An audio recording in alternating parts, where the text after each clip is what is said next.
বুঝলি না আমাদের যে ওই ডাব গাছটা, হ্যাঁ তোমাদের ডাবে প্রচুর ডাব হয়েছে, আমি দেখি প্রচুর ডাব হয়েছে। শুধু ডাবের জন্য আমি বলছি না, ওর যে একটা পাশে একটা ছোট নারকেলের মাথা আছে। হ্যাঁ হ্যাঁ শুভ যাচ্ছে, শুভ শুভ শোন শোন এদিকে শোন। হ্যাঁ বল। এই ঘুরতে গেলি, কেমন ঘুরলি? এদিকে আয় না, আমরা একটু গল্প টল্প করি। কেমন ঘুরে এসেছি, বাইরে দেখলি কেমন, কত ভালো জিনিস খারাপ জিনিস। এদিকে আয়, একটু গল্প টল্প করি। হ্যাঁ হ্যাঁ আসছি। ইয়ে সুখেন, হ্যাঁ বলো। ও কোথায় গেছিল? ও তো গেছিল পুরীতে ঘুরতে গেছিল, পুরীতে ঘুরতে গিয়ে ওই ঘুরে এসে ওই জন্য জিজ্ঞেস করলাম। পুরীতে যে গেলি কেমন ঘুরলি আমাদেরকে একটু বলবি তো, আমরাও যাবো, আমরা একটু ঘুরতে টুরতে যাবো না? এনজয় তো বিশাল করেছি। হ্যাঁ পুরীতে নে নদীর যা ঢেউ, সমুদ্রের যা ঢেউ ভাই, নামলে উঠতে ইচ্ছা করবে না ওখান থেকে, অন্তত 1-2 ঘন্টা মন পুষবে না। তা কি শুধু পুরী গেছিলিস না অন্য কোনো জায়গায় আর গেছিলিস?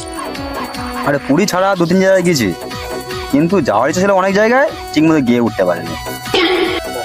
বেড়াতে যখন গেলি যেখানে যেখানে মনে হয়েছে ঘুরে আসতে পারিস নি? ঘোরার ইচ্ছা ছিল তো অনেক জায়গায়, কিন্তু কি ঘুরতে যাই বলেন দেখি, যেখানে যাচ্ছে শুধু টাকা, যেখানে যাচ্ছে শুধু টাকা, টাকা ছাড়া এখন কোনো গল্প নেই। গিয়েছিলিস তোমার 2-3 দিন, কত টাকা খরচা হয়েছে?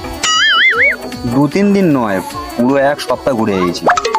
আরে হোক না তোর 1 সপ্তাহ, তুই এমন কি খরচা হয়েছে এই অন্য জায়গায় যেতে পারিনি? হ্যাঁ কত টাকা খরচা হয়েছে? আরে 1 সপ্তাহে 15,000 টাকা খরচা হয়ে গেছে। তুই 15,000 টাকা খরচা হয়েছে ওরম করতেছি? আমি 60,000 টাকা খরচা করেছি, তা আবার দীঘায় গিয়ে। 60,000 টাকা খরচা করেছো? হ্যাঁ তাও আবার দীঘায় গিয়ে? 5 দিন ঘুরেছি, 5 দিনে 60,000 টাকা খরচ হবে। 5 দিনে 60,000 টাকা খরচা করেছিস? কি শিখেছিলিস ওখানে? তো প্রাইভেট গাড়ি নিয়ে গেছিলিস নাকি? 1,000 টাকা করে বাসে গেছি। বাসে গেলে কি অত টাকা খরচা হয়? তুই কি আমাদের শেখাচ্ছিস?